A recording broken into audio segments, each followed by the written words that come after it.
J'aimerais dire à mes frères, si tu vas épouser la sœur, parce que quand elle prie, et quand elle fait rakakakakaka, le mur se divise en deux. Quand elle dit robobobobo, le mur revient.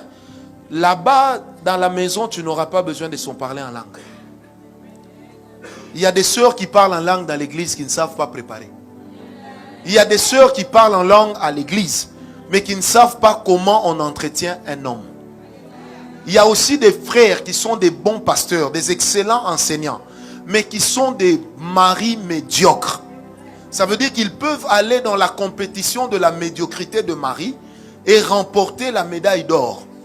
Mais à l'église, quand ils prêchent, on a l'impression de voir Jésus. Amen.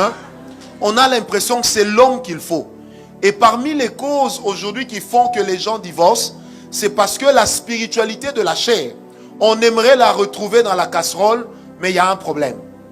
La spiritualité de la chair, on voudrait la voir dans la chambre, là où on n'a pas besoin de l'onction de l'orateur. Est-ce que quelqu'un me comprend? Alors c'est comme ça que de plus en plus aujourd'hui, il y a des gens qui échouent dans leur mariage parce que certains sujets, nous avons évité d'en parler parce que c'était gênant.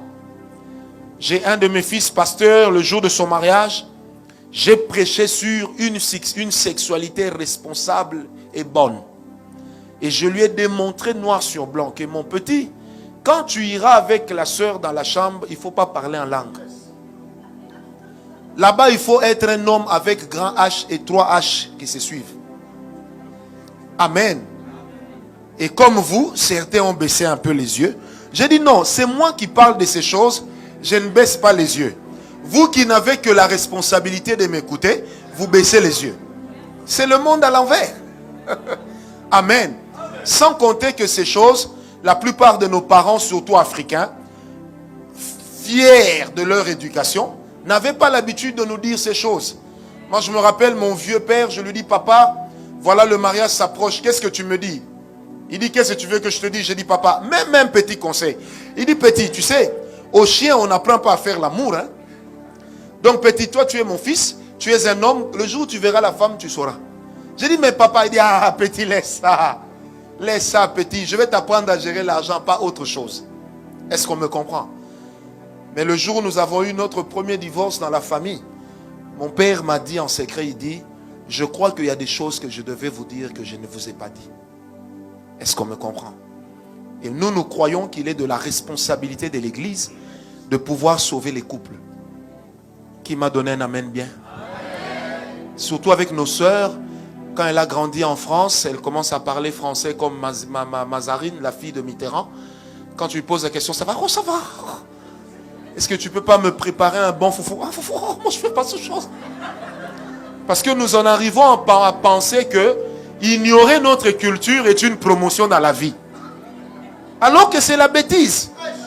Et on appelle intégration ce qui est en réalité un renoncement à son identité. Quand Madame Wagner arrive à Kinshasa, elle continue à faire pour son mari des frites.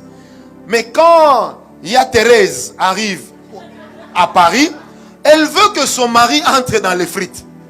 Le pauvre qui a grandi avec le foufou, qu'il coupait à la main, on veut lui apprendre à manger avec couteau fourchette. Pendant qu'il est de ses aliments chez nous, ça demande qu'il y ait une participation active de la main. Quelqu'un m'a donné un amen bien. J'avais une soeur à l'église, un jour je lui dis, ma petite, tu veux te marier, tu as maintenant 30 ans, mais qu'est-ce que tu sais faire dans la vie?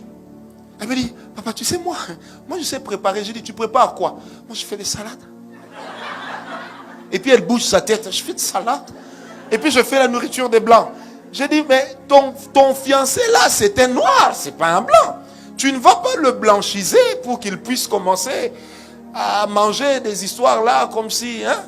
Je n'ai rien contre la nourriture des uns et des autres, mais chacun de nous est bien dans sa nourriture originelle. Qui est d'accord avec moi?